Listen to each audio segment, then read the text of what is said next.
No, you do not have to reward Disney, nor ABC, or any of its subsidiaries for putting Kimmel back on the air. I've seen this take a couple of different times, and while I understand where it's coming from, I respectfully disagree with the application of the principle in this case. Why? The reason I feel this way is this and this. As you may have seen, Donnie is predictably pretty mad about Kimmel's return, to which I say let him stew, but he is, of course, once again threatening ABC. We now have a better idea of the line of attack that has clearly been proposed to him, which is that he's going to claim that unfavorable coverage on him and his admin is somehow a campaign contribution to his opponents. And just to be clear, this is so separate from the video where I actually talked about this recently, where I was talking about the chorus drama from the perspective of someone who actually works in media. And in that, I explicitly mentioned that certain types of companies and organizations have to be very careful about the appearance of their money going towards endorsements because it could legally be framed as a campaign contribution. To be clear, the organizations I was talking about are very, very different than a media company like ABC, but this is a pretty funny approach to this in a post-Citizens United world. Anyway, the other thing that Trump brought up was the $16 or $15 million ABC agreed to pay in a settlement to Trump back in December, despite the fact that legal experts said that ABC almost definitely would have triumphed in court. They basically paid to make the whole thing go away quickly and keep him happy. But as I also said at the time, once you give in that easily, they know they've got you. They know they can come back for more, and more isn't just money. And lastly, the other related story that just dropped, I think is very relevant, is about the law firms that you may remember agreed to give Trump and his causes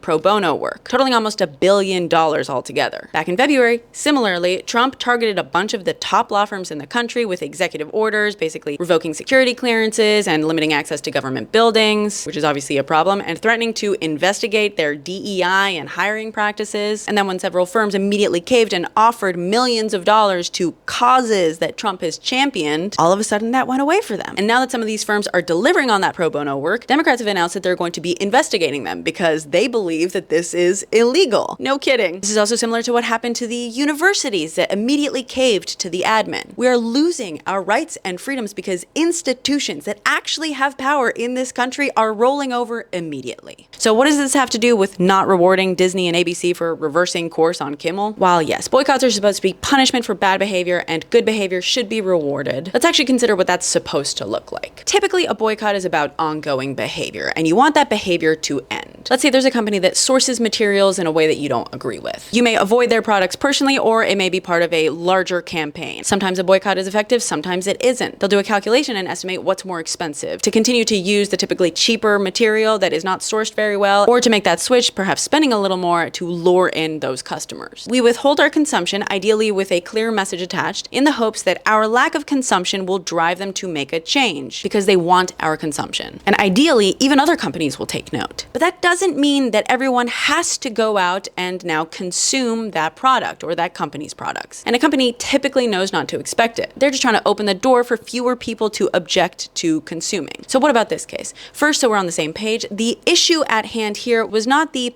removal of a talk show host per se. The issue was the immediate capitulation to the administration, resulting in a very big step being taken in the ushering in of government restriction of free speech. If an institution like Disney or ABC can't or won't fight back, how are we going to? However, in the reversal, there was zero acknowledgement of any of this. Zero admission of wrongdoing, zero acknowledgement of the public's anger about the government infringing on free speech. Zero recognition about the capitulation itself, nor the anger it provoked, instead chalking the whole thing, including the reversal, up to productive discussions. Even setting aside the fact that we don't even know if Kimmel had to agree to tone down his rhetoric overall, this lack of acknowledgement of what they did wrong here means that they also didn't promise not to do it again. But even beyond that, even if we want to reward the reversal because it's a good or at least better choice, we have to be careful because rewarding the reversal is actually not rewarding the choice to stand up for free speech. And not just in terms of semantics either. If every single person who canceled their subscriptions or trips or whatever immediately reverses course in reaction, if everything turns out hunky-dory with zero lasting consequences, what we will have rewarded is actually not just the reversal, but the choice to take the gamble on the capitulation in the first place. Next time this happens, and there will be a next time, not just because Trump is promising it, we don't want the gamble to be worth it. Otherwise, when the admin comes a-knocking, the easiest choice for them to make will be to give in